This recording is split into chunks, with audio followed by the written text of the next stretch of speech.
Um bom curso para TDAH não tenta te transformar em alguém que você não é, mas te ajuda a se conhecer e tirar proveito dos seus pontos fortes, para aí sim conseguir avançar na vida com potência máxima. Convido você a conhecer o Clube TDAH em Ação no primeiro link da descrição. Eu já ouvi isso em vários lugares. Cuidado com Ritalina.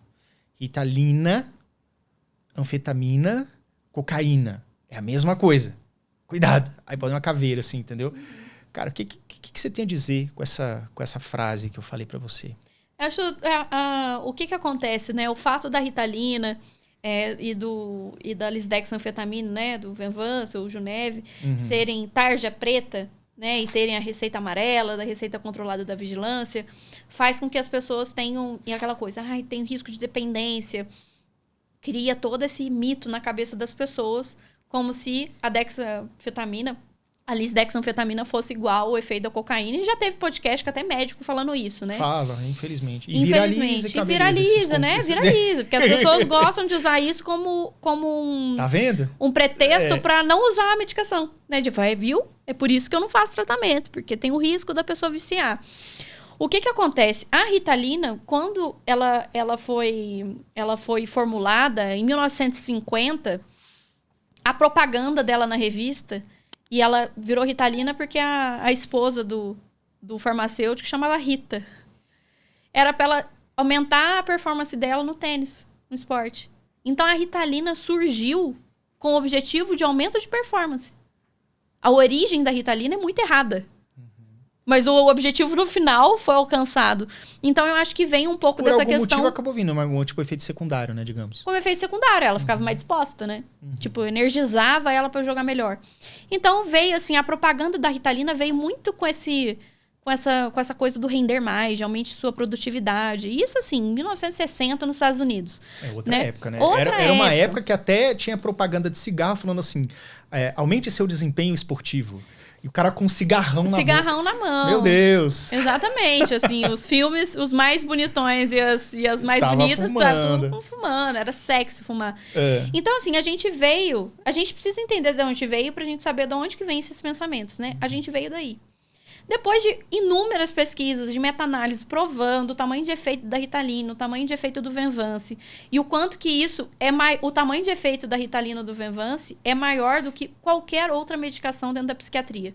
Nós não temos nenhum antidepressivo tão efetivo quanto a Ritalina é para o TDAH, nenhum antipsicótico tão efetivo para a esquizofrenia quanto a Ritalina é para o TDAH. Então, os psicoestimulantes se mostraram já com tamanho de efeito, assim, que absurdo dentro da psiquiatria. Então, não tem por que a gente não usar por esse tipo de receio.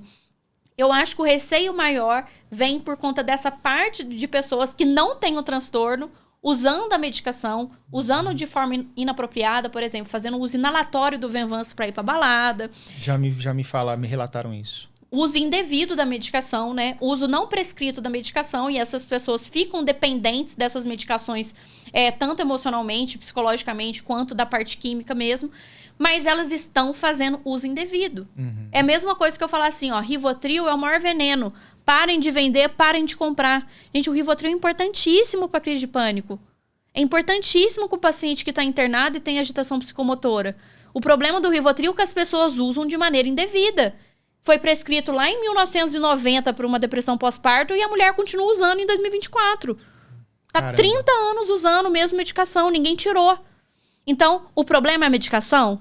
Não. O problema é que as pessoas estão usando mal. O mau uso. É o mau uso. É o uso indevido. É o uso abusivo. Ou eu prescrevo 30 miligramas de Venvanse e você começa a tomar 3 comprimidos por dia porque você está trabalhando em 4 turnos diferentes. Em 4 empregos diferentes e não consegue dormir. Aí você toma o Venvanse para render mais. Você tem TDAH e está fazendo uso indevido. Foi prescrito e você está tomando de maneira errada. Então, o problema não é a medicação. O problema são as pessoas que tomam de maneira indevida. Ju, uma pergunta. Se não existe um risco de vício, por que é, no Brasil, utilizado a tarja preta? O que você pensa sobre isso? A tarja preta, eu vejo mais como uma questão do risco de dependência para quem não tem TDAH, né? O psicoestimulante, ele tem um fator de dependência para quem não tem. Existem riscos diferentes para pessoas que precisam ou não utilizar. A Ritalina e o Venvanse, elas podem aumentar a dopamina no núcleo accumbens. E isso pode causar dependência química em quem não tem TDAH. Porque ele já tem um nível ótimo de dopamina. Então explica você tá aumentando. Isso. Como é que é a pessoa que é o espertalhão, que pegou ali na academia, Ritalina, sem receita, e tá tomando isso daí? Como é que é? Então, é que você acostuma com um estado que não é seu. Um estado de funcionamento, um estado de produtividade, uma rapidez de pensamento, que você acha que aquilo é o normal, mas aquilo produz ansiedade. Aumenta a dopamina num nível que o seu corpo não foi feito para. Assim como as pessoas que usam testosterona, eu já tive paciente com testosterona de 4.000. Caraca. O nível para ele é 900, no máximo, nível sérico do laboratório. Ele tava com 4.000. O corpo dele não foi feito para aguentar aquilo. O nosso corpo não foi feito para aguentar tanta ação dopaminérgica. Isso pode produzir até sintomas psicóticos. Né? De paciente começar a ter delírio, alucinação por conta de excesso de medicação. Aí tem aquele negócio também que a pessoa tá tomando e aí ela, não tá mais fazendo efeito. Aí ela vai por conta própria aumentando a dosagem. O que você pensa sobre isso? Tem muitos que realmente assim, foi no médico uma vez, não volta mais, ficou naquela dose e realmente a dose ficou baixa pra pessoa. Às vezes tá insuficiente até pro peso mesmo. Tem homens em 80 quilos tomando 10 miligramas de Ritalina. Não, dose insuficiente, não vai tratar mesmo. Entendi. Mas, na maioria das vezes, o que acontece, Yuri? E tem que ter um terapeuta muito bom para pegar isso. Porque muitas vezes essa queixa de não estou rendendo mais é porque essa pessoa ela parou de priorizar aquilo que de fato é importante para a vida dela. Ela começou a pegar um monte de coisa porque ela está se sentindo mais produtiva e tudo mais. E aí, realmente, com a sobrecarga de trabalho, aí ela passa a ter essa percepção que não está rendendo mais. O que eu pergunto? O que mudou da sua vida antes da medicação, depois da medicação? O que você não fazia antes que você está fazendo agora? Aí a pessoa lá vem, ela abarrotou a agenda dela, ela não tem meio turno livre na semana. Ou então centralizou tudo para ela. É aquela pessoa que não sabe terceirizar, acha que dá conta, só porque tá um pouquinho melhor cognitivamente, dá aquela síndrome do Superman, abraça tudo para ela. Exatamente. E vai tentar executar. O problema muitas vezes é esse. A pessoa ela abraça mais coisas porque ela está produzindo mais. Então, assim, ela dá conta de fazer. Só que aí chega um momento que ela satura. Ou que ela cansa emocionalmente mesmo. Ela chega num nível de estresse muito grande. Aí ela não regula esse estresse. Ela acha que ela tem que fazer o quê? Aumentar a dose. Quando vem no médico pedindo para aumentar a dose, ainda tem o risco, né, ainda tem a chance, na verdade, do médico perceber e falar, não, você não precisa de dose maior, você precisa melhorar a sua rotina. Olha só, você está produzindo mais, mas você parou de fazer atividade física. Você parou de fazer tal coisa, porque você está sobrecarregando a sua agenda. Mas corre o risco maior do paciente aumentar por conta própria.